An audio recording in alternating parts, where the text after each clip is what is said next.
All right. So, hi. Yeah. Wild start. Hello. No worries. It was a good skit. It was Yeah. a good skit. It just works out. So, to kind of introduce you to people who don't know who you are, because you are a smaller producer in the grand scheme of things, this is ippo.tsk. At least, is that how you say your name, ippo.tsk? It's just how I've been saying it. Okay. So actually the way I would do is like ippo.tsk. Oh, you like actually individualize the letters. Okay. Yeah. When I kind of got like from Sasakure UK. Okay. .uk. So I tried to like look your name up like during the first reaction I did of your music, and it tried to like send me to a website that didn't exist. But because it's a yeah, link, like it a link. thinks it's a link. It's like, oh, it's a URL. What is .tisk? And I'm like, yeah. I thought that was funny, but that's always what I've called you in my videos. I didn't know that it was separate. I mean, everyone's got like the way that they want themselves to be said. I mean, nobody gets my name right. My screen name being Catharsis, nobody gets that right. It's wild. How do they go about it? Every other option. Like, yo, thanks for the follow, Cathris. Yeah. And I'm like, okay. Yeah, so I think it might just be a case of people not knowing the word. Right. That's really more what it is. But for yours, I was like, okay, I know the first one's Ippo. It's got to be. I guess it could be Ippo, but I was like, it's probably Ippo. But the TSK part, I was kind of washy on, and I feel like nobody says that the same way. It's one of those names that just makes people go, how to approach that. Yeah. But yeah. Is like, I think Tisk is like the number one instinctual way to go about it. It also kind of, I don't know if this is just me, it's probably just my brain, but I always read it as kind of like a passe sort of thing. Like you're just like, it's kind of like the sound like that happens in like anime, the like tisk. Yeah, anime guy who goes to... Yeah. It's like, did you just click your lip at me? Like, like, yeah, it's, so that's the way I've always read it. And I'm like, hey, maybe that's how it is. No worries. Yeah. So I learned something new already. It's only been, what, 5 minutes? Hey, all right, we learn new things.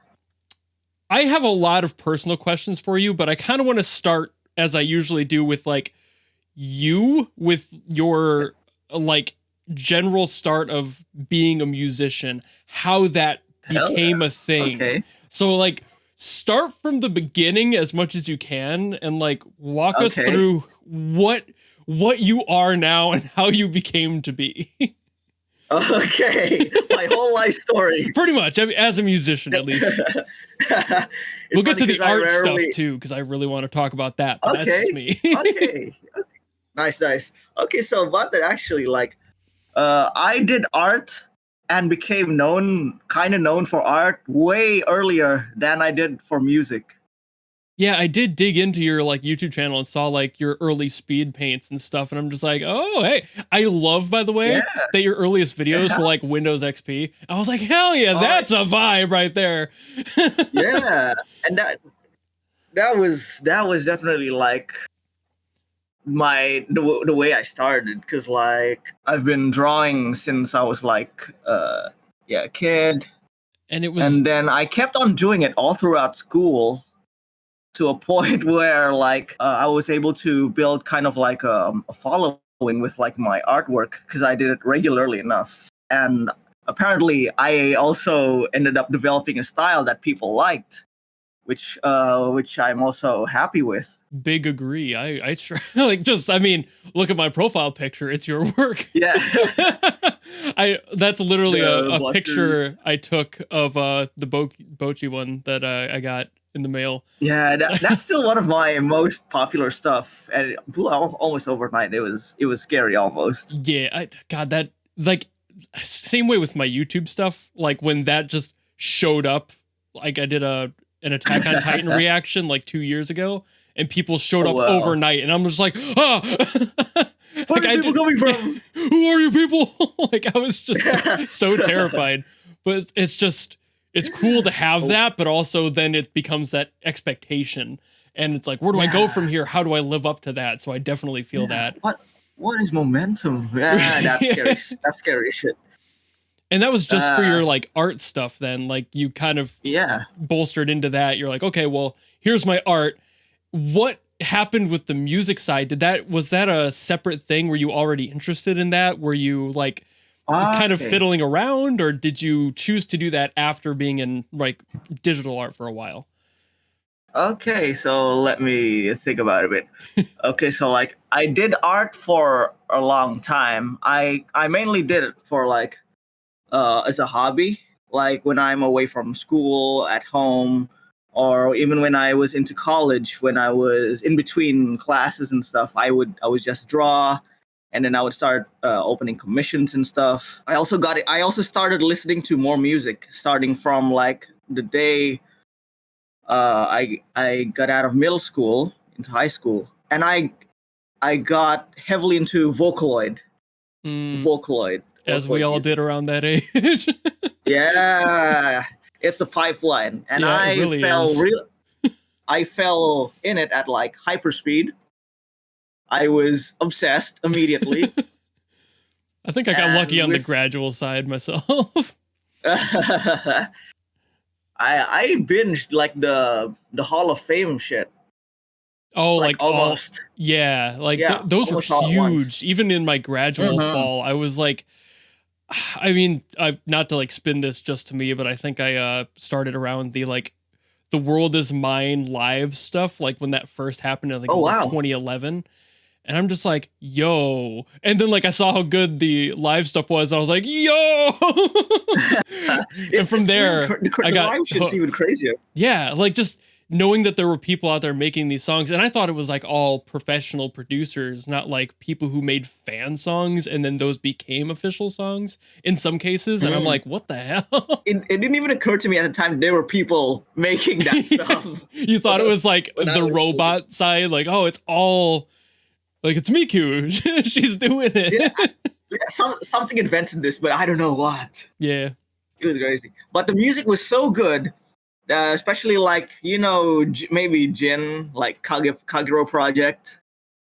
I don't actually. Like, that's what's unfortunate with me is like, I know the bigger ones, but then you start getting into individual producers and I'm just like, I know 5 of them or so. I don't know that many. I know like the big players. Like I know Supercell. Yeah, Supercell, a lot of Supercell in my early 2010s. Yo-Yo Yuppie is somebody I've come back to recently. Metal. Yeah, I blame Baby Metal for pulling me back into their work. He's a producer. He's their producer. I think. And it's just like seeing that transition, and like you said, it's kind of a pipeline of like you learn about these people, you find like a niche, and then you find other people who fit in that niche. And for me, it was groups like Baby Metal when they showed up, and I'm like, why do I love this so much? I didn't even learn until literally, I think it was a couple months ago that was the same person.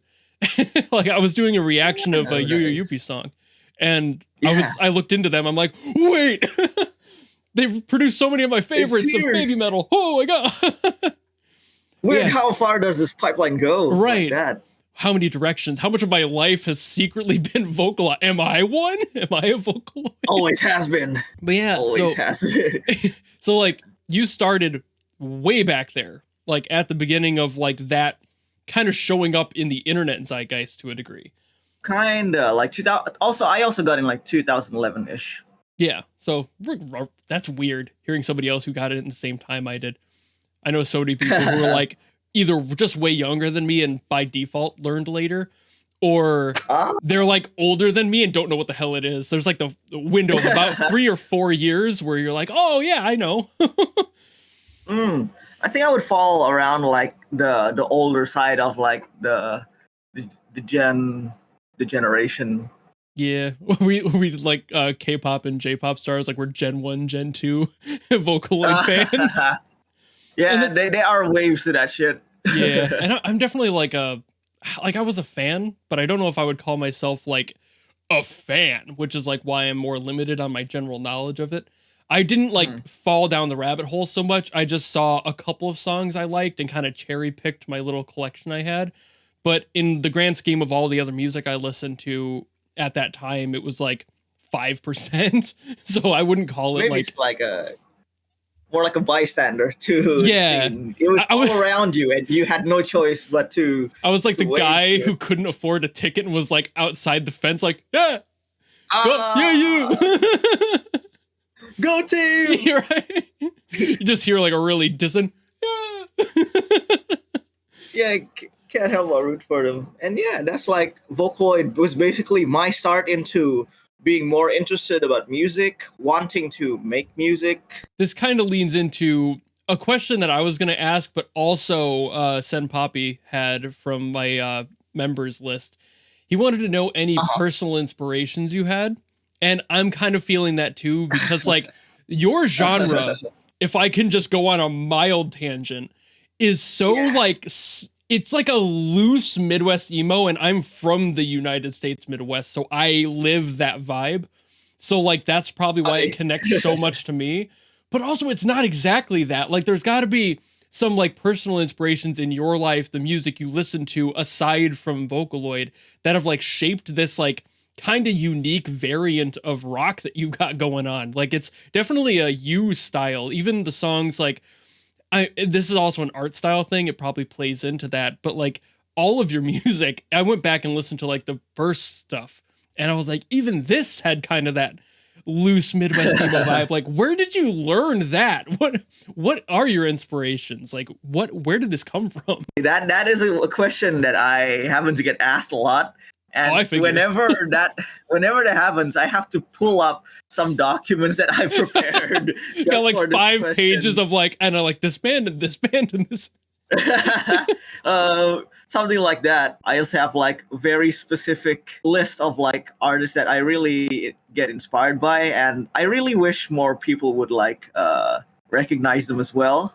Yeah, underrated bands always are the ones that get you, like, stylistically. You're like, nobody watches or listens to these, and then it's like, that's what really inspires you, is that, like, individual sound, instead of the stuff that you hear on the radio all the time. It's like, some of that's fine, but it's always the stuff that means more to the people who make it. Yes, like, a lot of my creative visions, like, I am very inspired by these people, and I hope you will see it as well. Yeah. Should make like a Spotify playlist of like my inspirations that you could be like, here, just take this. This is what inspires me. Stop asking me the question. This is who I am. Okay, so I sent you like a collage of like my visual artist inspirations first. Okay. A lot of these guys. Yes. In chat. 100%. Yes. I'll put this picture on screen so people can, of course, see it. But, like, there's ones in here like CN City, which I loved, too, growing up. Yeah. Like, that was something I grew up with. That was, like, in my generation in the, like, mid-later of my time watching Cartoon Network. I loved that aesthetic visually. I was like, this is so cool. But then also obvious ones like Fooly Cooley in here. It's like, yeah, I clocked that immediately the second I saw your work. But also, it's just neat to like see this collage of, and especially the CN City one. I never think of people thinking of that as an inspiration. Like that's such a very specific visual thing, but yeah. Like you want to know a weird one of mine that like makes no sense because my style is nothing like this, but I love this aesthetic. It's like, it's another Cartoon Network thing. It's from those like, they had those little mini music videos that they used to play. I know those. Yeah, Tunes. Yeah, the Ed, Edd n Eddy one, the one where they were like inside and like Sarah was trying to like play with them as little toys. Oh yes, that song was by. Yeah. Damn, I forgot. But that visual style alone, I was like, this is so fun. Like the music too. That's still a banger. I don't care what people say. Like, I think it's Incredible Shrinking Day. I think is what it's called. Yeah, Incredible Shrinking Day. I loved that. Just like visually in sound and everything. I just thought that was cool. But nobody thinks of that one. I always see like TikToks about it now, where it's like, remember these? Nobody ever puts the Incredible Shrinking Day on those. It's like, that's the best one. Yeah, like CN at that time was absolute peak. Even when I was like in Indonesia as like a grade schooler or middle schooler, because I had cable, I was able to like be inspired by all of that shit. I feel like that's a huge thing for a lot of people. And I love to ask about like regional differences of inspiration too, because a lot of people I've talked to are from different parts of the world. And that always has an impact of who you are and what you make. Like Robert Wolf, one of the composers from Arknights, like his growth, he's, I believe, he's from Europe. My brain is escaping me on where exactly. I want to say Germany or somewhere in that pocket. And like he's at least lived there for a time. And it's like that had an influence too. Just in general, you tend to shift what you're experiencing in life to what you make as yourself. So it's just neat seeing that, but also this kind of cultural homogenized like situation that you've got going on, where you had cable, you had access to stuff from around the world, and that played a significant like impact on who you became as an artist. Like that's so cool. Globalization, baby. Yeah. We're all one world, damn it. For better or worse. Yeah. I wish it was a little bit nicer sometimes, but that's not the topic of the stream. So a lot of these guys are like mangaka. Yeah. People who, like manga artists. Some of them are like light novel illustrators, and they just go really hard. Like Kiyotaka Haimura, especially. Yeah. I'm kind of surprised to see Pedos on there, because like oh yeah, because like I can see that thinking about it in hindsight, but also it's just not, again, another one of those ones where I'm like, really, that's kind of a pick. Like sure, Demi-chan had an anime, great, but also it's not one that you tend to hear as like the inspirational piece that people like gravitate towards. Oh no, it's the manga I'm inspired by. The style just goes so hard. It does. Like so many people sleep on just like the original artists when they go, like, I'm mostly anime only myself, but I'll go and like look at the individual pieces that they've done and like the standalone, like the full page spreads, and I'm usually blown away. Yeah, I'm just like, God, where's all this detail? Like, I know it's an anime, they have to make some things more simple for the animation sake, but sometimes it doesn't translate well. Like, come on, this is so tasty. Let me have more. Yeah, like you wouldn't believe how many like obscure series I got into just because I was walking through like the bookstore and I saw a manga that had a really cool art style. And you're just like, yep, that's mine now. Yeah, basically.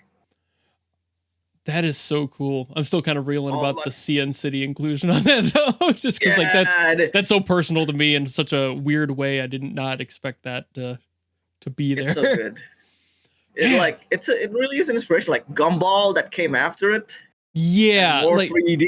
I even like stuff. I feel like I missed out on a chunk of childhood because like Gumball was around, but it was also like kind of at the tail end of me watching TV and caring. Like I was doing other things at that time. Same. So it was like I didn't really look at it and pay attention to it. But then like in hindsight, I saw all the like animation in jokes it had and like the clever use of multimedia. And I'm like, God damn it. Why did I sleep on this? There might be a reason why a lot of the newer animators these days are like a few generations after like myself, because they might have seen those cartoons on TV as they were growing up, and that in turn inspired them. Yeah, like you always see I mean, there's a lot of Western properties that have like the Akira bike slide and like a bunch of Dragon Ball Z references, so that that definitely starts to like shift as time goes, and I'm kind of wondering when we'll start seeing weirder ones. Like ones from like a couple years older than me. Like I don't know what I would even say. Like we're already starting to kind of get like Naruto in there, and that's getting closer to like the early 2000s. So it's hey, then we're starting to get to that point. But then when are we going to start seeing like when are we going to start seeing like Nichijou inspirations in like modern? Nichijou will be classic mom rock. Oh man. I love to kind of watch as artists like come into the scene, and you can tell that people were inspired by those things, and it's like it's just also wild to talk to people that have similar ones to mine, and I'm just like, where have you been this whole time? Why haven't we talked before? Like the world is big and also small. Yeah, and like musically, that's got to be a thing for you too. Then, since like if you had cable, I assume you had some at least loose access to like Western music. Then, or was that just by like Yeah. proxy of other bands near you having that and inspiring you? Okay. Like, Okay. I can answer that because, like, living in Indonesia, right? I was very, very um, in tune with what the radio is playing, at least, or what TV was playing. yeah, Indonesia, as like a people, are very nostalgia pilled. yeah. No, no matter the time period, they will always play the bangers from that period and what came before it. So it's like throwback hits nearly all the time. And that is how I also got exposed to like some Western songs and bands like Linkin Park and Green Day when I was in high school. And that's where that like alternative edge started to creep in, I'm sure. Oh yeah. I and actually have a story about that whole alternative thing, right? So like when I was in Indonesia as like a high school student, I didn't listen too much. Mostly like the stuff I'd hear on the radio, TV, like local Indonesian classics, Indonesian bands, and some Western bands that also somehow made it big in our radio, like Avenged Sevenfold. They're super big, and also like Green Day, Linkin Park. But then once I got to college, university, I studied abroad for university in Russia for a few years. Yeah. We're gonna have to like backtrack to that one because that's gonna have to like that's got to be a whole separate thing when it comes to like how they handle media there and what you would have had available. But we'll get back to that. Let's keep going through like your like active movement. Okay. So like as a freshly college student, I am studying like engineering over there in a language that I don't know. Sometimes my brain got a bit overclocked and I needed another escape besides drawing. So then at that point, I think I steered massively into music, listening to more and more music. And it was at that point in like the years 2016 to 2018, I think I went into the entire MTV 90s, 2000s alternative rock Billboard top 100 rabbit hole in like the blink of an eye. I chugged all of that down within the span of 2 years. So like before I would only know like Green Day and Linkin Park. And then after that I would know all these other bands like Sum 41, Smashing Pumpkins, Foo Fighters, Radiohead. Got a lot more of the punk in you then. Yeah. I was all about that like MTV alt rock. Yeah, that like heavy guitar stuff. The 2000s heavy distorted like punk rock pop alternative. Yeah, that was my vibe for so long. That was basically my whole vibe during like middle school too, so I feel it. I got into it way late. I got into my teenage rebellion phase during my first years of college. I imagine you at like 20 years old, like your mom trying to call you, and you're just like, "Shut up, mom! You don't understand me." Not too far from the truth. You never loved me, mom. Yeah. You never listened to me. I mean, everyone's got a little bit of a rebel phase. We all go through it. Yeah, but also, like, moments like that change us. They shift who we are. So it's important to have those moments. Even if you don't, like, stay as that type of person, it's good to have that moment to, like, test the waters and see how far can you push stuff. Like, that's not talked about enough. And you got to, like, listen to how you really feel about things. Yeah. How your heart really feels. And like that was my alt rock era phase around 2016 to 2018. Around 2019, I started discovering this thing called emo. And you fell down the like My Chemical Romance rabbit hole. even deeper. Ooh. Like I was going through like those obscure 2000s, 90s bands that only the real emo. Oh, you were like going deep in. The DC emo phase only consists of bands from the Midwest area and stuff. Copy pasta, something. Yeah. You could say you were in too deep, but and I'm trying to get love in my head. That's cool that you like found the punk scene before you found like the emo scene. Usually it's the other way around. Like people will be introduced to like early punk and like alternative stuff, and then we'll find emo later. But I've heard only from a few people, and you're the first one I've talked to on an interview who's had this sort of an experience with music. But there's been a few people I've met where they'll like find really randomly obscure like goth bands of the time and then be like, I'm going to hear more of this. And then that bleeds into like the more popular stuff. Like they'll go from like, this isn't an obscure group, but they'll go from like The Cure and then find their way to My Chemical Romance after that. Like they'll start in that heavier niche of like, oh, that's goth music. And then they'll work their way into the alternative rock after that. Where yours kind of like was a reverse, where you started popular and then worked your way back, which is, I think, the more common way. But weirdly for musicians, I think they find an accidental path in the backwards direction where they like just stumble into it and then they have to work their way out of the rabbit hole. It's like they found the back rooms and have to find their way out instead. I think that's interesting. I never really thought about like that kind of approach to music discovery. Yeah, and like I don't know if it really affects too much what you end up making. I don't really notice much of a difference between the styles of people who have said both stories, but it does definitely play a part in like how they were introduced to it. Like that's a whole factor.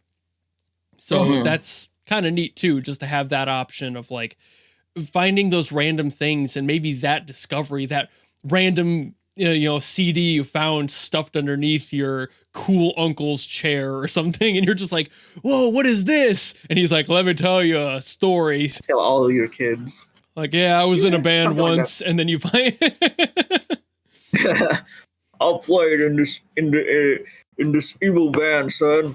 We only had like 50 Spotify listeners, but it was okay. Can't wait for this generation to be in like nursing homes and like, I remember my first emo phase.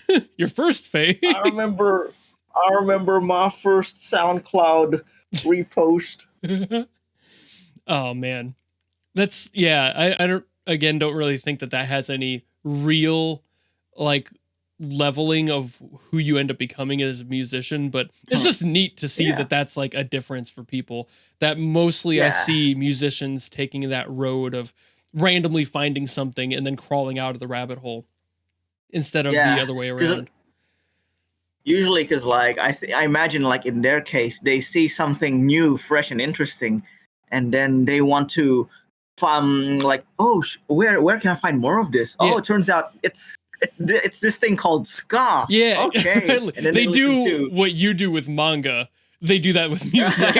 They walk by, they see a cover, like, "Ooh, what's this?" And then they grab it. Yeah. Maybe that's what that is. There's so many stuff to go through, and like, there's no shortage of like styles and sounds. Yeah, it's so infinite. Many. There's never going to be an end to music, which is wild, since like almost all of music can be made with like 88 chords or something like that. It's not a lot. Like you can simplify it all down.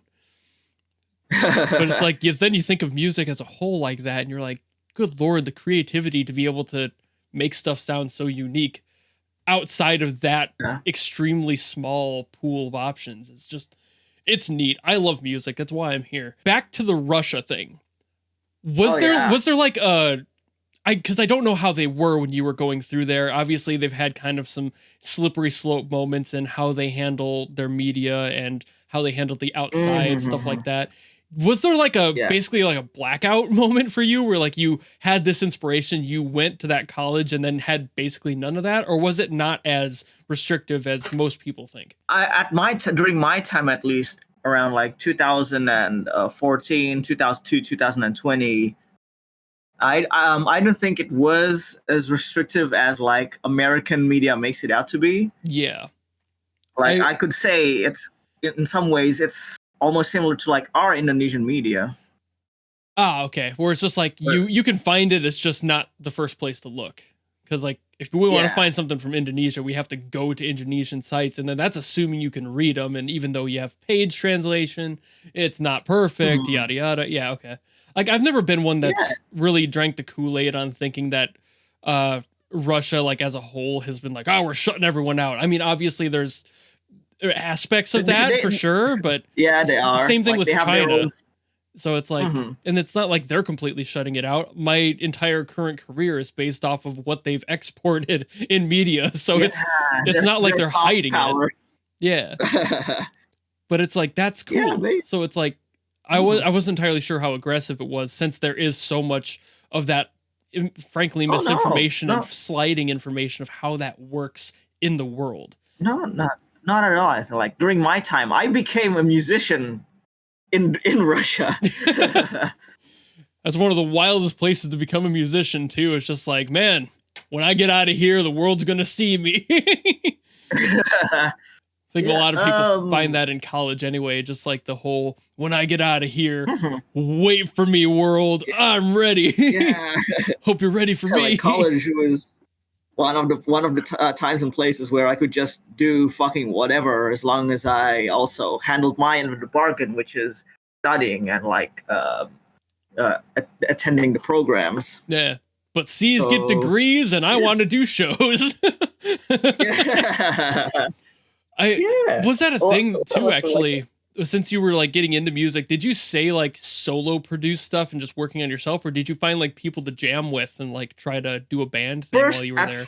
At first, I thought I needed to find people to jam with, and I did try with like some people, some of my friends, but it didn't go too far. We were both too busy with our own stuff. So in the end, I just like, fuck it. Why don't I just do everything myself? And that's when you fell into your rabbit hole of figuring out what vSynth was, and like just general DAW production and doing everything on your own. Because that, basically, as far as production, that leads me into every question I have about your production process. There are a lot of those. Like half of my list here is like, how do you do certain things and approach your music? Of like notes I wanted to ask. Hell yeah. But like, hell yeah, bring it on. My main ones are kind of, were you playing stuff on your own, like demoing yourself, singing yourself, or did you like discover vSynth and decide to take that and roll with it after you'd already started with like instrumental stuff and then decided to add vocals?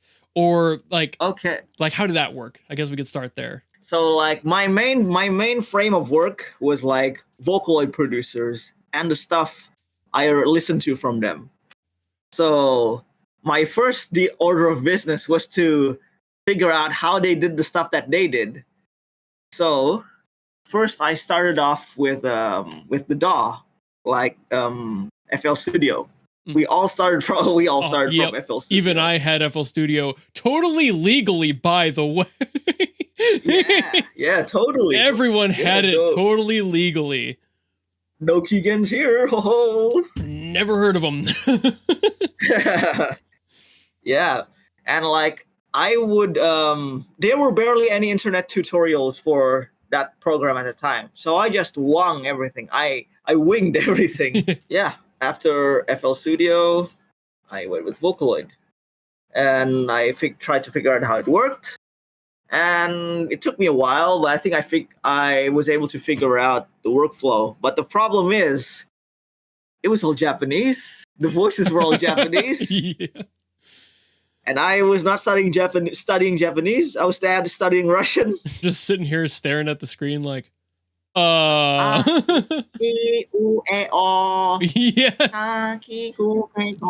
Trying to find the like the vowel and consonant sounds that are close enough to work with. I had luckily there were charts pulled up, charts made for like all the individual vowels, the phonemes and stuff that were for Vocaloid, so I could try to approximate them. So they would technically sing in like English. Yeah. I feel like everyone's first experience with like messing around in Vocaloid and VSynth stuff is just like, I think this will make a W sound, and then they just kind of work it out from there. A lot of trial and error. All of it is trial and error, and that's why a lot of my earlier songs were like using Japanese voice banks to sing in English. And then after a while, I discovered like one of the English language voice banks that's called Cyber Diva. After I figured out how to use her and like the proper English phonemes, I end up using her to write most of the songs that would be on my first album. I think you had a few songs like back on your earlier point in your channel was like a lot of like Rin. Was that the one you used back then? Yeah. Yeah. Oh yes, Rin and Len Kagamine. Yeah. They were like really popular. I really liked them, and a lot of the producers that I really loved also used them because like they were the Kagamine twins. They were very tied to like rock emo stuff. I think Len had a really good voice for like the distortion stuff for like getting those growls in. Yeah. So people like to use him a lot. He was so strong. I actually literally just listened to a song today. It was like the video I was recording today was a song that was using Gummy, the voice bank. And I was like talking about her and how she kind of fits in everything as long as it's kind of like pop adjacent. Like she just has the voice that fits that genre, and really no matter what you do in it, you can do rock, you can do straight up pop.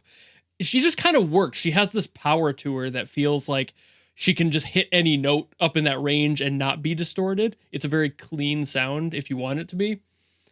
And she's a legend. Yeah, it's like that's why people use specific voice banks, because it's like, yes, you have to get a sound. You have to go for the people in the voice banks that have those sorts of characteristics to them, I'm sure.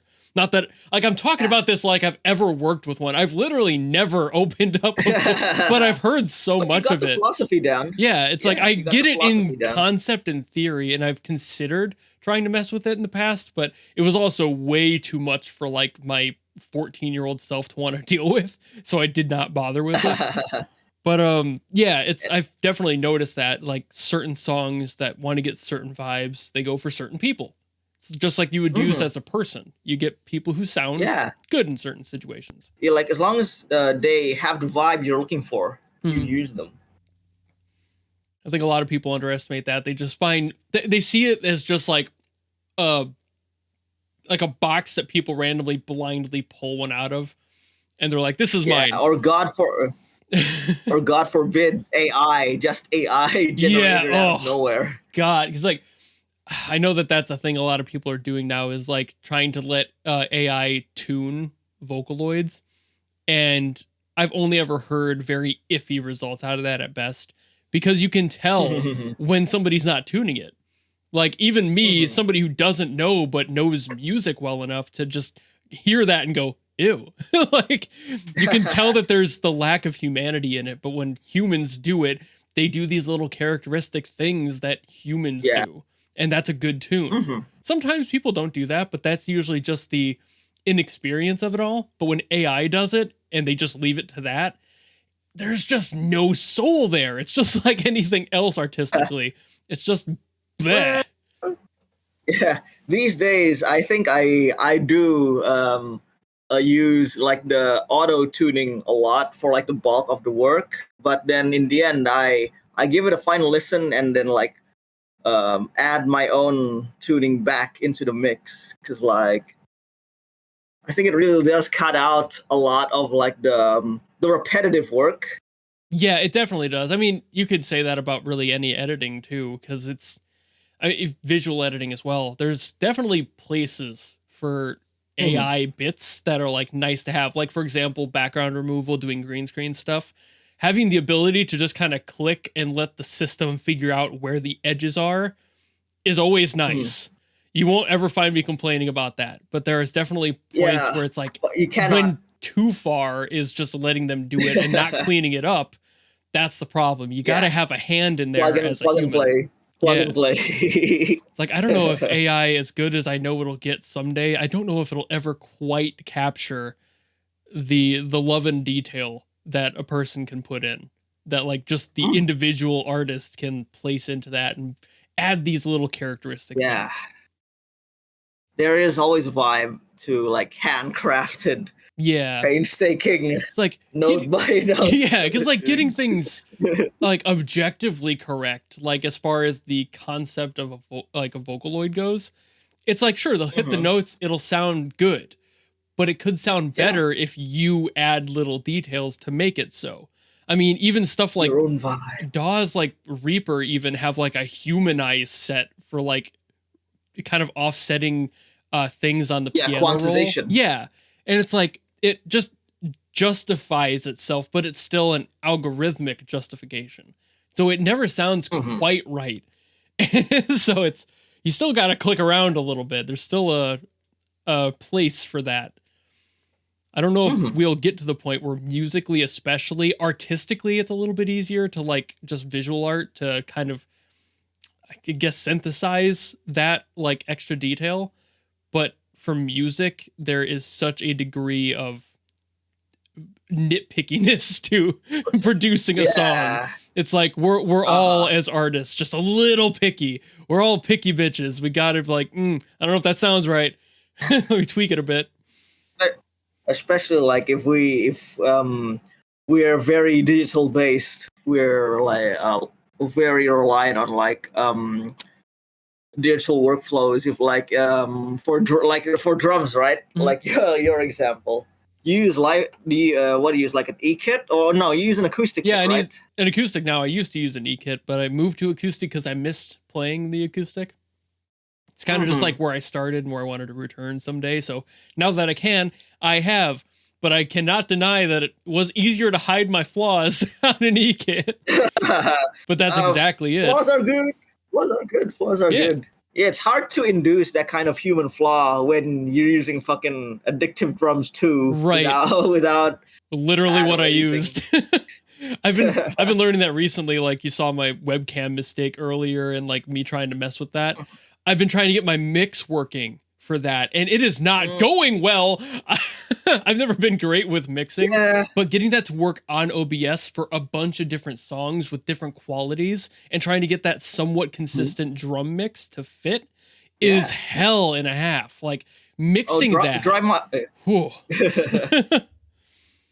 miking and mixing is one of the hardest things in the audio world. Yeah, and I decided to go from 0 to that shit. It's like, God. Like, I literally used to plug in my E-kit, kind of mess with some wires, plug new things in, had to maybe mess around with a little bit of USB stuff that would just like kind of talk over itself and each other. Because I had multiple modules at the end. I had, like, not enough ports on my one module for the drum amount I had, so I had to get another USB pluggable. Oh dang! So like I had an extender. No, I had two completely different drum modules plugged into my computer that worked on different ports and were mapped to different things. So it's like it worked, but that's what I mean. There was like overly complex stuff I was doing, but it worked. But now it's like the kit is way simpler. But getting the audio out to sound good is way harder because I can't just say, hey, I want a crash cymbal, click, hey, that sounds good, moving on. I can't do that. Yeah, I can assume so. Multi-port drifting. Yeah. I've made it a priority for myself now to be like, at the very least, I need to not hate it. Yeah. So I can put it out. There's a quote that, I forget who said it, but it's basically like it's better done than perfect is effectively it. Like I would rather have something imperfect but complete than perfect and never come out. And it's like that's a good methodology, but it's so hard to like actually do that. Yeah, because it still bugs you. Because you're just like, no, it's got to be perfect. I peaked with Oyasumi Nation. How am I going to top that? That's what I feel with like my drum streams were so easy. I peaked there. I can't go back now. I'm scared. But yeah, it's like that's a constant with any artist in any field. It's just like you do that one thing where it's like a lot of people love this. Can lightning strike twice? is so. I know it's a huge question.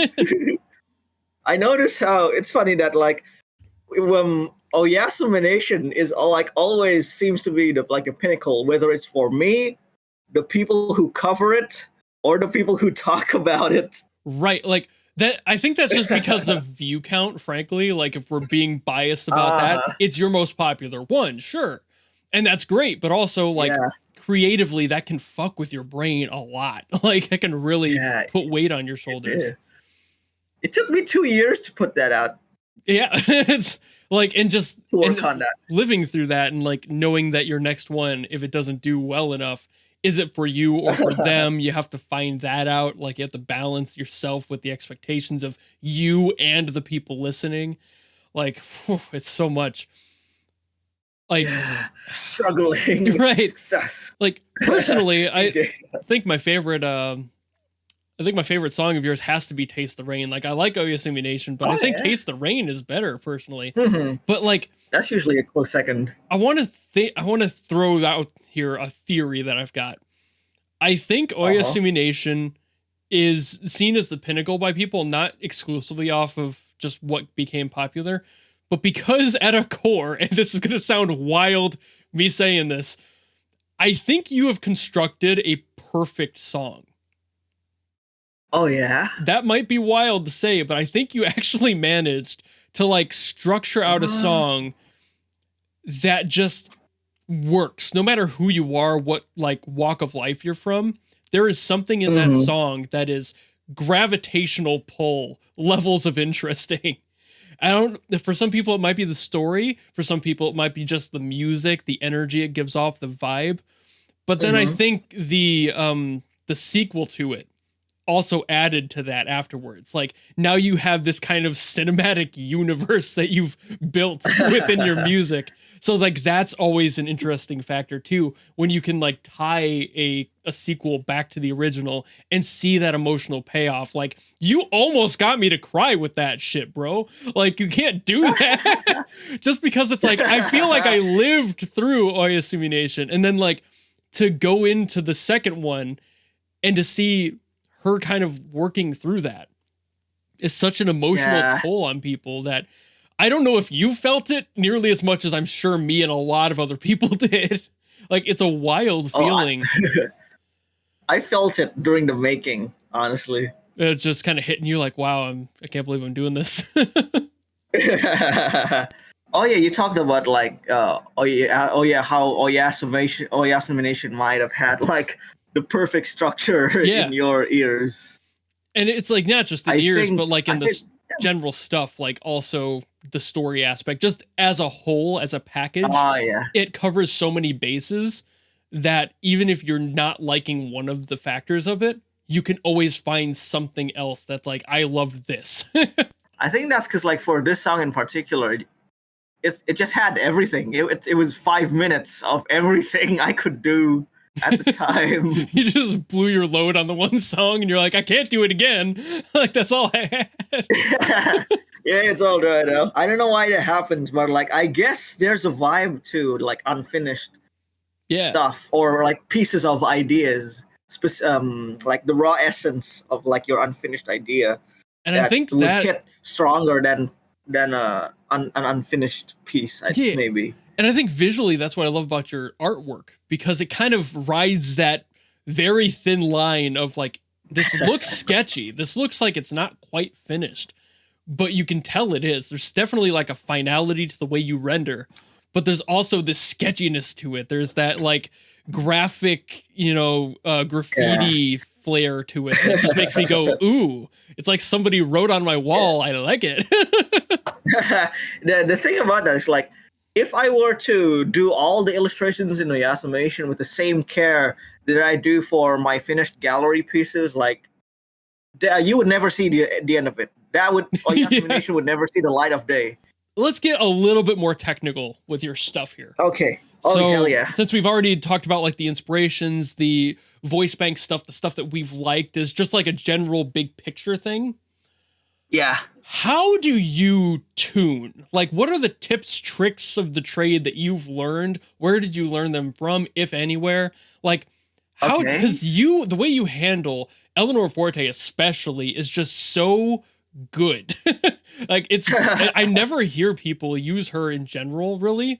But when I do, it's kind of just, okay, that's decent. You hit this window, and that's another reason that OSCV Nation does such a good job with it, is just it feels like it's hitting different. How does that work? Mhm. What do you do with that? What do you like emulate sound-wise to make that happen? Okay, so like for like Eleanor Forte specifically, right? Starting I there. don't, yeah, I've been using like Eleanor Forte since she first came out as like a demo, a free demo, a job, and like using like JavaScript. Mm. And like when I first used her, I was like, okay, she is already a lot more responsive than most English Vocaloid voice banks. The software itself is already a lot more responsive. How far can I take this with my own patience?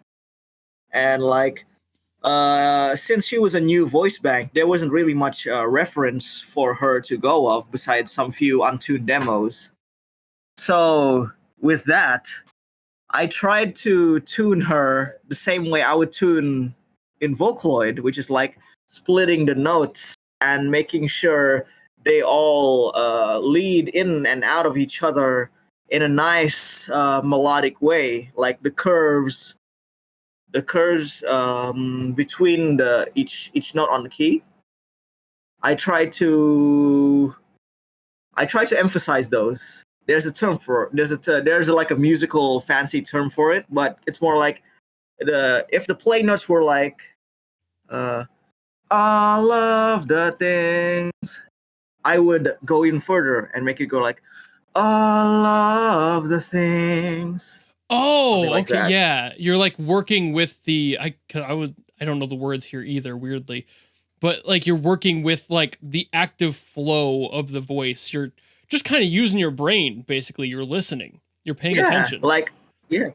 I base it on like how I hear my favorite singer sing, how a lot of my favorite melodies go, You're listening to and phrasing and using actually like phrasing. yeah, That's it. like basically just following what people should as vocalists. And I think that's why yours stand out probably, because a lot of people who produce aren't, familiar with vocalists and weren't trying too hard. They were just getting vocals down. So that's probably why Mhm. yours do like so much of what they do. It's like you were paying attention to phrasing, to how the voice scoops into a new note, where consonants and vowels Yes, land in phrases, which is something that's a not a great lot of way to people put do. But that's also a it. factor. Like, sorry, I'm getting nerdy here because I'm like, I'm doing Good, good, good. my tism brain is firing here. So Yeah, go full you're cylinder. you're doing this and you're paying attention to that, but that's the amazing thing about some musicians that do things better than others in aspects, is just that's a natural thing for some people, that they just get it and some people don't. Like some people have to be Mhm. trained on how to sing, and some people are born with the ability to have a decent voice and a good understanding of where their voice lands, where some people need years of Mhm. training. So you're just kind of one of those Mhm. people that hears it and you're just like, okay, there we go. We Yeah. got it. That's how it should feel because that's what I'm used to. You're listening, you're applying, and that shouldn't, I don't want this to sound like I'm trying to belittle anyone who may be listening to this and trying to get hints here. Don't see this as a bad thing. You can definitely learn how to do that, but it can take Mhm. more effort for other people compared to others. Like for me, drumming was not really all that natural. I was like fine with kind Uh-huh. of messing around, tapping on desks and whatever else in school, Yeah. but Yeah. I still to this day can't do limb separation the way I should be able to at my age and skill level. So it limits a lot of what I can Mhm. do. My left and right do not coordinate together. So I can Yeah. do some things, but I can't like do all the fancy shit and like move my arms all Yeah. around where other people That's can why just do I that. I've never been able Mhm. to. Yeah, I think because like in your case, like with the limb separation, I also have something like that. It's like that's why it's hard for me to learn piano or even drums as well. Hmm. It's like my brain just can't intuit it because I don't know how I'm supposed to actually do it. Yeah, that's why I can't play guitar or piano either. It's my left and Huh? right just I don't have that dexterity in my fingers. Like I've given this example before on camera. I know you can't see it, but I'll wiggle my fingers on screen so people can see it in the video. You can see the speed difference in how my fingers move when I'm doing the same thing with both hands. But my left is way slower than my right, and my left has gotten better than it used to be, which is really sad.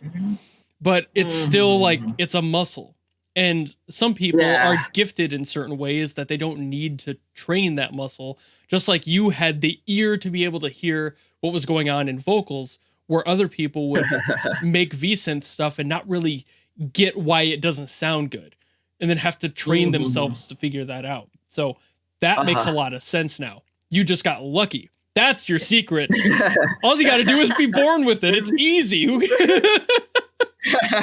It's funny because like for a long time in my like childhood or whatever, I didn't really care about music or what went into it. For me, it's like with my own tuning, it's mostly because I want my vocals to sound that kind of way. So that's why I do it. Although I'm not sure how I was able to know how to intuit all of that to begin with. Well, that's really all it is. It's just the intuition. Like, and that's why I was like disclaiming it as like, don't see this as like I'll never figure it out. That is not what it is. It's just some people do get lucky in this aspect where they just get it. And that's fine. That's perfectly fine. So. But also, that can be really discouraging to a lot of people when they see that, because it's like, oh, you're just that good. It's like, no. I mean, like, and you had to learn other things. It's not like you came out of here with like the full understanding and knowledge of how to music. You had to train yourself how to do all the production side of stuff. You didn't just immediately put together an album day one, you know, like you had to figure out as a musician what to do. But when it came to vocal synth and tuning, you just kind of got it. And that scares a lot of people. That's daunting to a lot of people when they're trying to get into something like music or editing or anything, really any sort of artistic field. The whole process of like, oh, just draw the rest of the owl. It scares people because it's really not that. His head. Yeah. It's like, it's not that easy. Like, I didn't just wake up and know how to edit. I understood Adobe programs, but then as I shifted to DaVinci, which I use now, that's completely different, and I'm still learning it. So it's not like we don't have to learn things. Everything we put out is an accumulation of like years worth of step-by-step grind and trial and error, like you said. And I feel like that just scares people so much. Just hearing that, it's just like, oh, he's just good. Like, sometimes, yeah, but that's not like it's a get out of jail free card. You can still mess up. 100%. Yeah, I think people are scared too when they first hear it. But once they get to doing it, they'll feel like, oh yeah, this is nothing. I can take on the world with this, and then it leads to burnout. And when it comes to like your vocal stuff too, do you ever like demo your own? Totally, like especially like in this current phase, I've been doing that more often because I want to import more of my own sense of melody into and spontaneity into my music. Because like before, I had just like crash testing every single note or melody idea I had right into the synth V editor, just like note by note, shifting things around. So it didn't feel too natural to me, even if the notes that came out became really good. Yeah, you're taking the guesswork out by just kind of putting yourself in. That makes okay. Yes. I was always wondering if that was like a thing you've always done, or if that was like something more recent, or how you maybe you did that in the past, but then got good enough at it that you just kind of knew how to put it in without needing to do that. I was always kind of wondering how that worked for you, because I don't know, some people do things in songwriting in general. Like, do you do the instrumental first? Do you do the vocals first? Like, that's always a separation. Yeah, I've always done the instrumentals first for all of my time. I would say a bigger question for me though would be, do you come up with the story first and then write to that, or do you let the instrumental like turn into what the actual musical story is? The music usually turns into a story. I don't usually go with the story in mind. Yeah, it's always something different between people too. It's like some will be like, I want to write about this, But then sometimes people just go like, I'm going to make something that sounds neat and find out what it sounds like afterwards and put lyrics to it then. Although recently I've been going into newer songs with actual themes in mind. So it's just so I'm not adding one more song to my bottomless pile of nameless backlogs. That's something else too. Like you said you took like what 2 years for Ayasumi? Like, yes. Is that going to be a regular thing where you have to take like months to get a single one out, or do you have like a backlog? That's what I was going to ask earlier. Okay, yeah.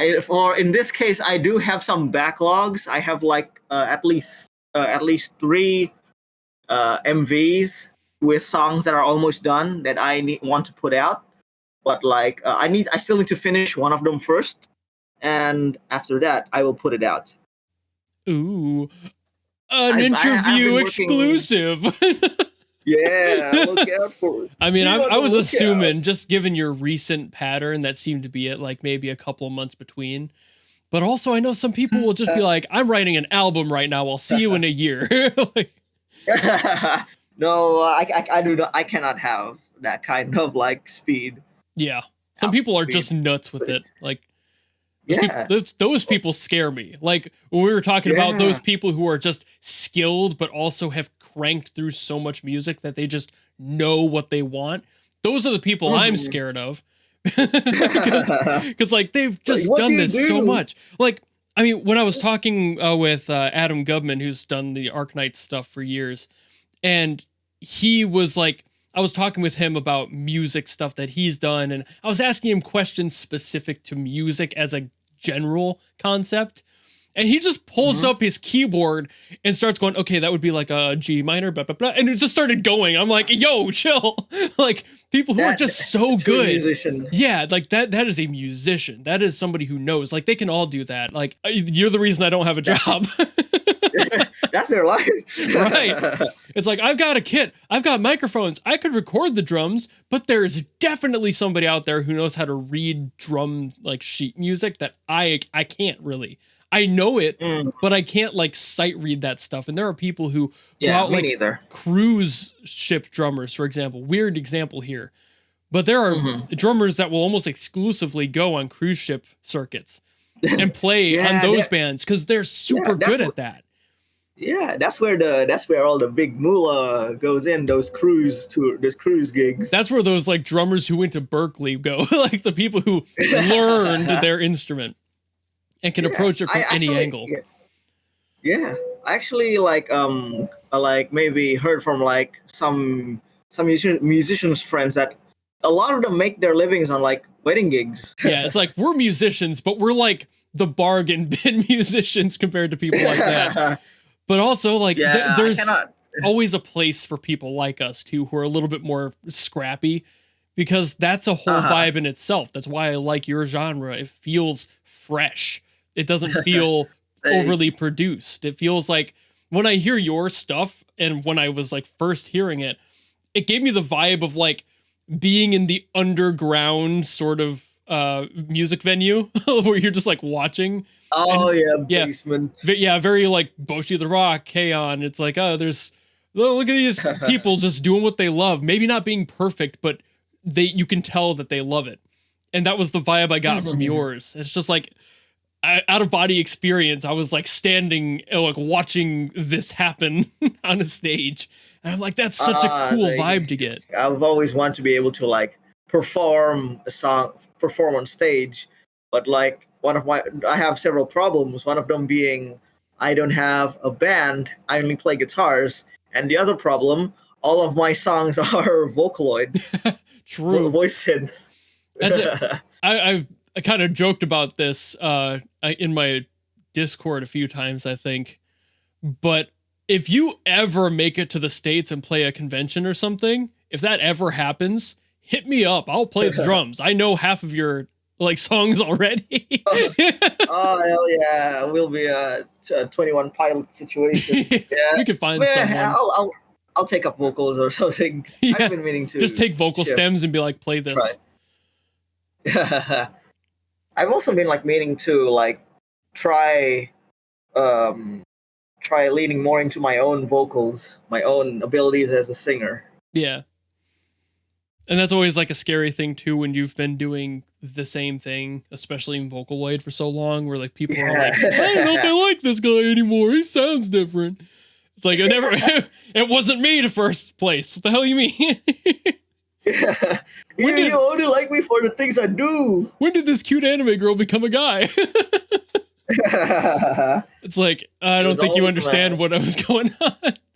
I've literally seen people with like, who they don't understand how like the credit like culture goes in Vocaloid and vsynth stuff. So they'll see like featuring Gummy or featuring Eleanor Forte and think that that's a person who just does a lot of song like vocals. Like it's a Fiverr situation. It's like that's not what it is. But yeah, that's always been kind of interesting to me. Luckily not too terribly common, but I've definitely seen it where they're like, man, I love this vocalist. What other work have they done? It's like, oh, you're new here. Oh, let me tell you something. Yeah, you got a lot to learn, little boy. You see that hole? There's more. Jump in it. What is your personal favorite song? That's another one from Simpoppy. Personal favorite in the world? Oh, of your songs. Like, mine. Mine. Okay, the ones I've done. I would say See You Later Stratocaster, the song, the title track. That makes sense. that really does make sense. Just like given what I've seen of like how you image yourself on your accounts and everything, it's like that's probably if anything, that was probably one of your favorite artistic works you've done because it's, using the same piece. But also I didn't know if that was like your favorite art piece or if that was just your favorite song. It's also my favorite song, like the song itself, See You Later Stratocaster. No, I rarely hear like people bring it up or talk about it. I think it's kind of underrated on the album. Admittedly, one I have not listened to out of the songs I'd heard, and it's weird because I feel like I should have, given that I knew about that song. No worries. If you got 30 minutes to spare later. Well, I'm gonna now I have to really. It's like I'm gonna. I listened to like 5 or 6 different of your songs, but it was like trying to learn more about your earlier stuff. So I didn't touch as much into your later work. So I was like messing around in your like Lynn and Ken stuff at that point. Oh yeah. Yeah, that was a time. That was a time indeed. But it's like I gotta learn where the people I'm gonna be talking to, where they came from, and try to put my own thoughts together before I ask questions, because then it'll just be weird, because then I'm sitting here like, I don't know who you are. Explain. It's like I got to do some research. It's always good. So that's your personal favorite song. Is that your personal favorite artistic work you've done too, then, or is that just artistic work as in like illustration? Yeah. Or okay. See You Later Stratocaster doesn't really have a music video, but I'd say the album cover of the album represents the song really nicely, as with a lot of the other songs on the album. That's fair. I think I really like the album cover I did. It's a good one. That's why I'm surprised I didn't listen to it, because I was like, I like that cover. I don't know why I didn't go back to it. I think it is one of my most proud of artistic works, and I've drawn a lot over the years. But I think for like my absolute favorite drawing that I've ever done, I'll have to look through my folders a bit. Well, it can be like of the ones you've publicly released versus like, yeah, definitely. It doesn't have to be like an obscure one or one you haven't released yet. Yeah, I think I know which one that I keep on going back to for times like, this is like I peaked here, or this was a good crash out. I call it. I can't send you it because it's too big. Let me resize it first. Love that limitation. So fun. Discord. Okay. Yeah, I think if I were to ever like have a slot in like a gallery or something, this is one of the drawings I would submit first. Ooh, that is a good one. Yeah. That is a really good one. I don't even know if I've seen that one. This was like very early 2021. it marked the beginning of my new phase where I shifted away from my earlier drawing program, which was Paintool Sai, and then I started using the more widely adopted Clip Studio Paint. Mm. And it definitely gave me a lot more freedom with textures and colors. The textures in that are nuts. I don't really use it much anymore because I'm kind of a pseudo-retired visual artist, but like, that was the last one I did use. I started with Sai as well. But then, everyone used Sai. Yeah, everyone started with Sai in like the mid 2010s, man. Yes. This one's the visual of this one's just really neat. Like my analytical brain's going off on how it's like lined up and like the straps and just the framing of it is really nice. It's just super. This was all a happy accident. And they usually are. The best ones are always the ones you're not anticipating to be the best ones. Yeah. Like visually, I think I vibe a lot with that one of the girl in the shopping cart just because it's fun. There's a happiness to that. Yeah. But also, I wouldn't necessarily call it like anything like artistically brilliant, but it's like fun in that way where it's just like, oh, this is lighthearted. It's got a good energy to it. But like this one, you see it move. Yeah, and it's like this one though is much more like framed out artistically. So it's like as far as the like appreciating it as art is easier than just enjoying the vibe is different. Like, you always have those, like that happens with music too. You always like songs that are fun, but then you have the ones that are like, this is what inspires me. This is something I put on when I'm at the, like, I have this song, I put this on when I want to chill out in my house, but then I have this song, and this is what I listen to when I'm like at the gym. And it's there's like completely different feeling to it. It's like the difference between a banger and peak. As the youth say, a banger and a bop. Yeah. It's like that is yeah, and the intensity in the eyes, like damn. It's like you nailed that. Like this went hard, I say. Yeah, it looks like he's about to go hard and fucking beat the shit out of someone. Yeah, the murder happened in this room. That's why there's police tape. Oh, okay. Yeah, I wasn't like building up the story from it, but yeah. What is that like a purse then? Or like a helmet? It's like a dolphin party mask. Party head.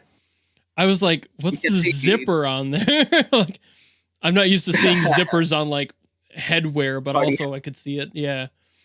So I was thinking it was like a backpack or something. It's a mask. But then I was like, if it's a backpack, how would that be on his back unless it's upside down and in reverse, which would be weird. There's an alternate version where he puts the mask on. I have it somewhere in the files, but it's deep in my folders. Somewhere deep in the abyss. Yeah. Just like everyone has the deep folders of like work in progress that will never see the light of day. And you know it. Sadly. I've got like 50 of those. That's what they call it, backlogs. Yeah. Because they're in the back rooms. I mean, half of the ones that are from like 2014, and I don't even like them as sketches because they were like so at the beginning of my like artistic journey. It's like, It's like I'll never revisit those. For me personally, more than anything, more than even not getting paid for working for myself, or the freelance struggle is real. It's like I do the stuff that I do solely because I really want to see the fruits of my passions and stuff. Yeah. And put them out. Not really for anyone else to see, but more like because I really want to see it happen. Yeah, like that self-fulfilling is. I feel like that's unfortunately something that like I've lost over time, which is a bummer. But at the same time, that's why I love to talk to people who still have that spark because it helps reignite mine. Yes. It's like I've got this little kind of dying bonfire of creative inspiration. And kindling that by talking to people who are still into it and love what they do. And I love what they do. and we all love the same things, and it's like, hey, Yeah, synergy. You gotta keep that bonfire alive and lit. Like, cause like even with me, like with my like 8 to 5, I'm still more excited to put my ideas to life. Yeah, that was actually a shift I noticed when I went full time on YouTube. Was there was a mental tonal shift. Not that I hate doing the YouTube videos or anything, but it definitely hits different when I don't have like the job to go to before it. It's like, yeah, it like affected how my brain processed the day as a whole. Like, what do I need to do now? What should I do now? Yeah, what should I focus on? Like, this is my whole life now. Yeah. What do I do? And it's probably not going to be like this forever. Like, I'm extremely lucky and happy I have this for now, but it's YouTube. You never know. You know, like I might not have this in a week. You gotta seize it. You seize it while you still have it. Yeah, so and like I don't want to let those people down though. That's the other thing that like motivates me especially. And I'm sure you have that too. Yeah. All creatives do. They don't want to like make their fan base or viewer base give up on them because they're just getting complacent. You have to keep going, and that is a pressure. But also it's a driving force for us. Just because like you might not see something every day, that doesn't mean we're not still trying. Yeah. We are grinding even when they don't see it. Like, I'm not going to have an interview every month. I don't have that many friends. I can't constantly be talking to people like that because that's so much to do. Like, as a whole, talking with people is great, and I love to have that. But also, if I were to talk to like 1 or 2 composers every single month, I have to schedule a new one and hope that they're open. And like, there's so many logistics to that people don't see. So like, yeah, and that happens in personal life stuff too. So like you said, the whole like 9 to 5 or 8 to 5 that you have, it's like, that's a whole process nobody gets to see but you, but it's a whole chunk of your day gone. I got way more like emotionally deep on that subject than I expected it to get to. It'll come to this sooner or later. It always does. It always gets to like, I've done that with basically every person I've talked to. I've like derailed my own interviews into like very personal subjects, but those to me are also what make the person who's creating these works who they are. It is the most personal things. Yeah, because we are all human and with our own shit that we go through and stuff. Yeah, like I never ask people to disclose stuff as deep as traumas, of course, because that's asking a lot. But also things like that can affect what you make and who you are. So it is kind of nice to just acknowledge that those exist. And even if it's something as comparatively simple and trivial as going to work, it still affects you every day. Yeah. More ippo.tsk. I'm doing it myself. More ippo.tsk listeners need to know that they also go to work like everyone else. Yeah. I'm not just creating music all the time. What am I, a slave? slave to the music. The slave to the beat. Nope, I am never going to go that route. It's always better to make sure that you have confidence in what you put out instead of putting out the half-ass stuff, for sure. Like, because you'll regret it forever. You'll regret it forever. and then like, but there's also a good like just being a fan of things. I'm sure you can share on this as well. But it's like, if you're a fan of a musician and you've listened to them forever, at a point you want to hear those unfinished works, like what's hiding in the vault that they never released. And it's just like, sometimes people keep those around and like release them as like little mini demos and like EPs of like the unfinished song ideas that they've had. Yes, from the basement. Yeah, it's just like, those are cool too, because then you get to see that like the little peek behind the curtain into their process and how things change. There's always like 1 or 2 songs where you're like, nah, this is B-side quality. I can't put this on. Oh yeah, sure.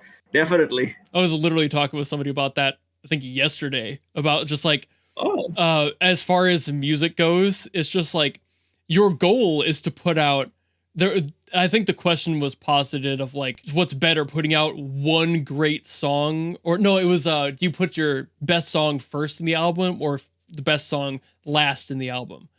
And like that was just what they were asking. But then I'm just like, here's the easy answer. Oops, all bangers. Like that is, I think ultimately that's how I feel like that is how you make an album that will smash immediately. Yeah, because like you can always think of like the one-hit wonder people who have that one and nobody cares about the rest. But then there's also like legendary musicians out there who have released whole albums of just every song on there is an absolute classic, and you're like, how are they that good? But then there are also people who just put out nothing but like B-side level crap quality songs and barely have, and sometimes they don't even have like a single on them.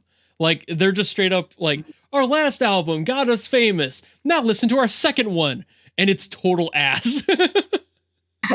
I guess there has to be like bands or musicians on that kind of category. Oh yeah, there's definitely there has to be.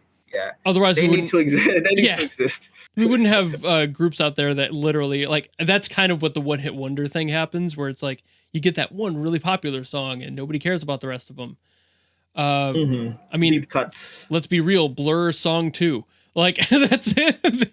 Have you ever heard another Blur song? I don't think so. And that was supposed to be a parody, so it's like, ugh.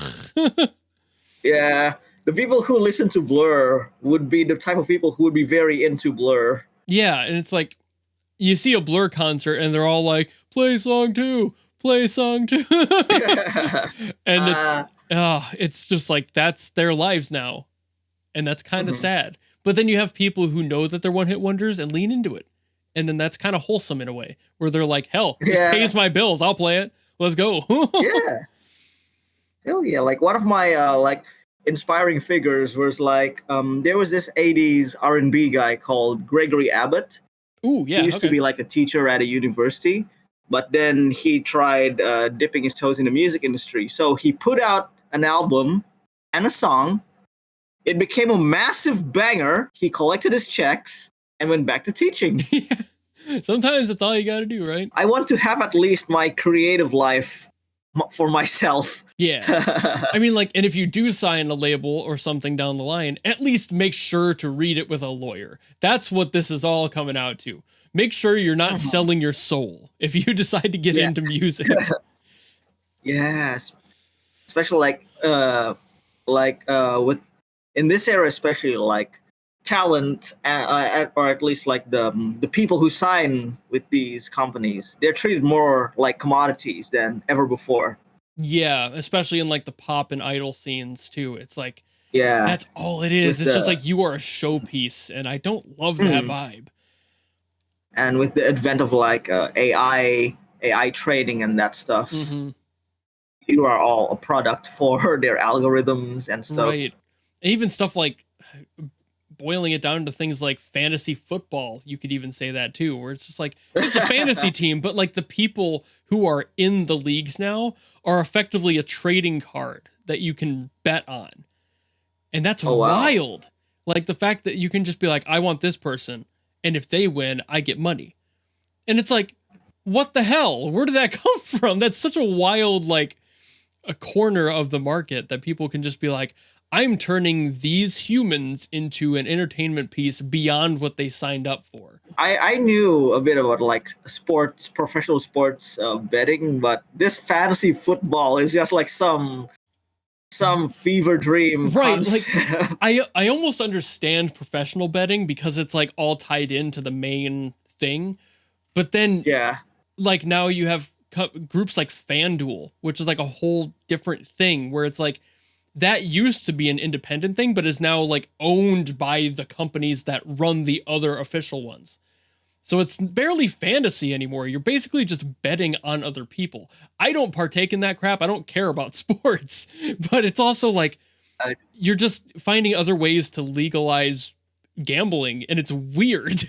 Thinking about that with like musicians, and again, idol scene especially, it's dehumanizing. because you're seeing these people basically be turned into trophies to put up on a shelf. Sometimes literally if they have like a toy deal, which is weird. Idol culture has kind of been like that since its inception. Yeah, whenever and it's gotten a little bit worse over time, sure, but like it's always been like, hey, let's make this ideal. Product. Yeah, it's a product. It's an ideal that we can sell. That's always been like boy bands and girl bands in the US as well, like in the 90s, those were around, and they all had that going on too. Even as a YouTuber, like even if we're just talking as that side, because it's like you can sign contracts that can just rip away your creative control, and I don't love that. These agencies, or whatever they're called, networks. I've had a few sponsorships, not a lot of them, but that's exactly why, because so many of them want so much out of you and like want to restrict your content so much. And just like, I'm not selling you my soul. If I will sell you my opinion if I like you, you know what? Like, but I'm not going to sell you something I don't believe in. I firmly disagree with that as an option.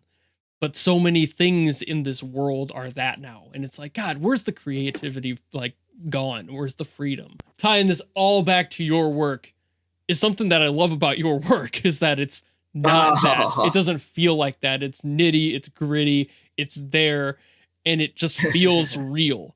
And the way you process everything and the way you write, it feels so real. For the record, like half of that is going to be cut.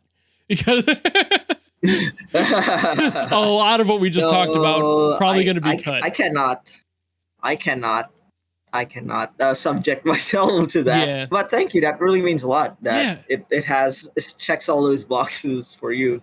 And I'm sure it does for a lot of people, because like your artistic, like your visual art, your illustrations have that vibe to them as well. That like looseness to them. It feels more free. It feels more real. But then also your music has that vibe to it, which is probably why people compare it to like Midwest emo so much, because that's kind of the core of that too, is we didn't have anywhere else to expel our thoughts and feelings, because we live in the middle of a fucking cornfield here. There's nothing going on in this area. So like, what else are we going to do? We're going to sing about our small hometowns and just kind of vibe with the experiences we've got. Just singing in very off-key, pitchy, untrained, singing while grilling some corn in the background. Pretty That's much life. Yep. It's literally my childhood, actually. People sitting around a bonfire. That's it. Yeah. Like if you listen to all those Midwest emo bands, that's literally how they all sound. Getting drunk together and just like singing together drunk about all the shit they've gone through. Grew up in a small town where nobody cares. to the cleanest guitar chords and guitar tones. With some random voice clip from something completely unrelated. Yeah. I think that's kind of the vibe, because that's, again, hard to explain to people who didn't grow up here, specifically in this region of the US. That's just a sound that we can agree on, because that's kind of it. There's nothing here. It's calm. Like there's not really much distortion, because there's nothing going on. There's anger to it. There's forlorn feelings of like loneliness, and it's just like you can't really process that unless you've lived those areas. And that's why groups like Hawthorne Heights do so well in that scene, because it's like that's the true vibe of Midwest ego. Yeah, but the funny thing is, like, other countries like in Asia, like Japan, China, and even like here in Indonesia, we fucking love that shit. We have our own like Midwest emo scenes. Yeah, and I think that's because you guys, at least, this is me coming from a very weird corner on this comparison, but a lot of the Midwest is kind of like countryside Asia. Like the United States Midwest is very bunches of small towns scattered around. There's one or two big cities between them that a lot of people live in, but we don't care about, and we can't get to easily most of the time. So it's like they exist and they live their own life. It's a different world over there. We have our own experiences, but there's nothing going on. It's nothing. It's corn. It's cows. It is the smell of a pig's fart on a Tuesday that wakes you up, and you're just like, well, there goes my day. Yeah. I can see the sentiment. Yeah, it's so I think that like sense of loneliness really does blend our worlds together really well. Because like I also enjoy the feeling of like Japanese country music, like the folkish country music that people have been using for like the outros of like a laid back camp, for example, if you've seen that. Like that vibe is very, very vibey to me, but that's because it's almost like a Midwest emo band trying to cover country music is the vibe I get from that. There's just something so chill about it. We basically, that's what I'm saying. We covered basically everything. I could probably cut the last half hour almost, or an hour of what we talked about. Keep it for your patrons. Yeah. I always do an uncut one for them because like that's a whole rambling thing. About the Midwest. Yeah. And just talking about weird influences we have, but also just on each other. Our worlds are different. I like hearing about that sort of thing because it's so intriguing to me. But also, if I put this out on the official video, people are going to be like, what the fuck is bro yapping about? What the fuck are bros yapping about? Yeah, it's like I sat here to talk with you about music and art, which we covered an hour ago. And since then, we've kind of just been going off on our own tangents of what interests us. I think that's the makings of a good, real interview, I'd say. Interesting shit. Yeah, to us, but also like to the people who want to know about you, they're going to be like, who cares about all this extra they should be grateful that I am saying all of this stuff. Like the real ippo.tsk lore drop. Yeah. Oh, I'm sure that Senpapi's going to love it. You could be eating up all this. You could be like, all this detail about my favorite. Shout out to Senpapi. He said it. If he cries, I'll let you know. Fuck it, we ball. Yeah. I mean, we're just chilling here. Yes. I guess one last thing I can like say, like to follow one of the very first topics about like the ippo.tsk style. I'd say it's like a mix of like the American sense of emo and like the J-rock sense of like melody and emotion, I'd say. Yeah, that is with very, like, very good.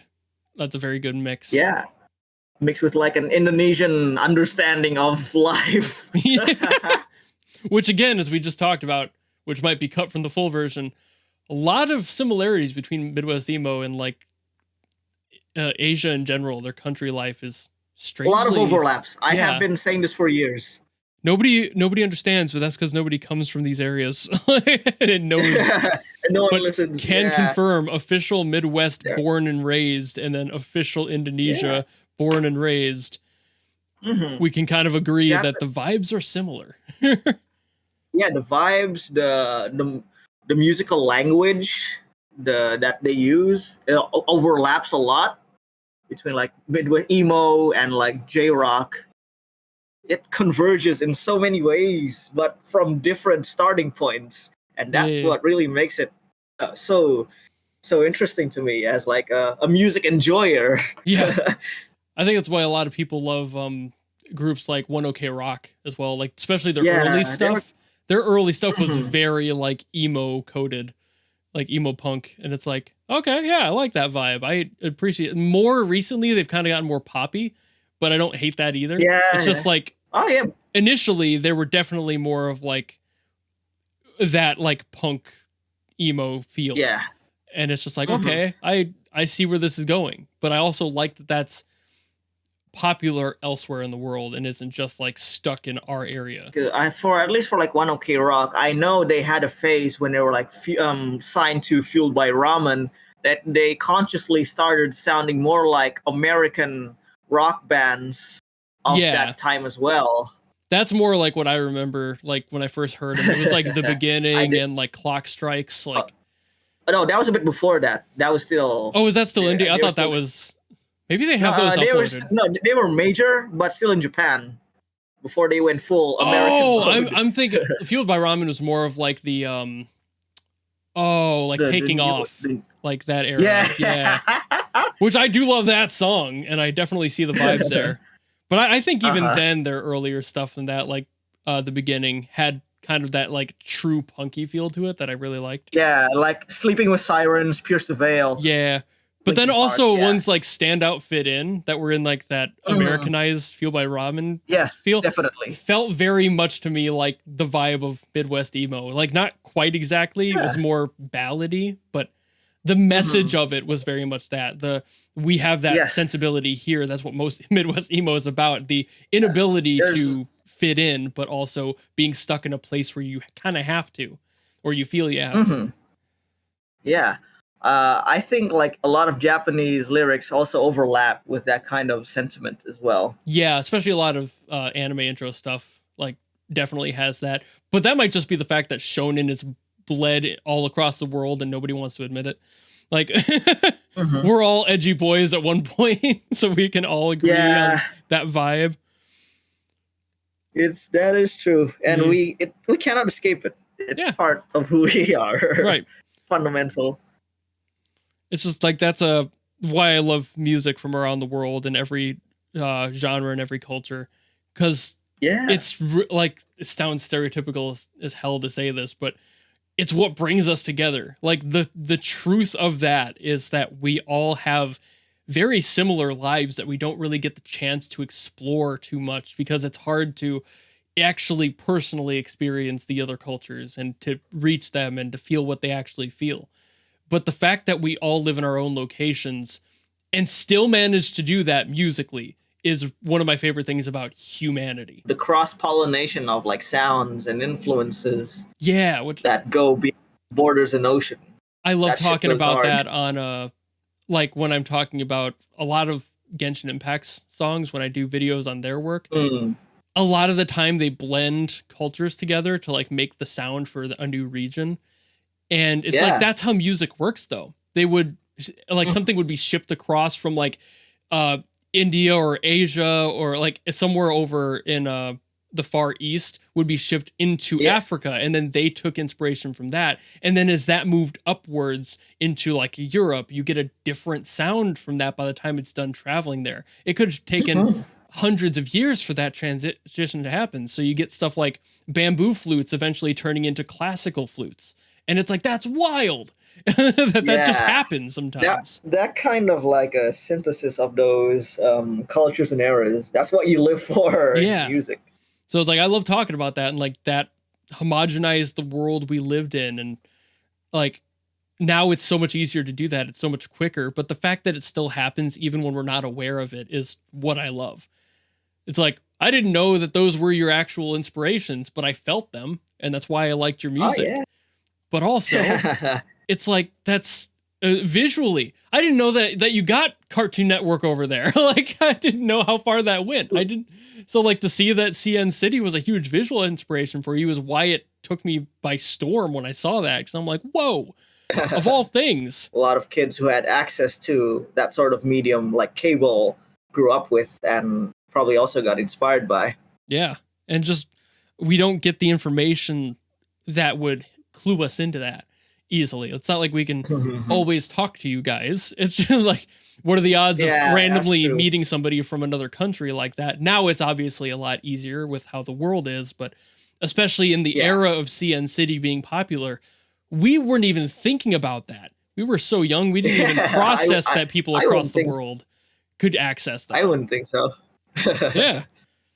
So it's like, God, I was 9, maybe? No, I would, it was probably more like 8 or 7 or 8 around that window.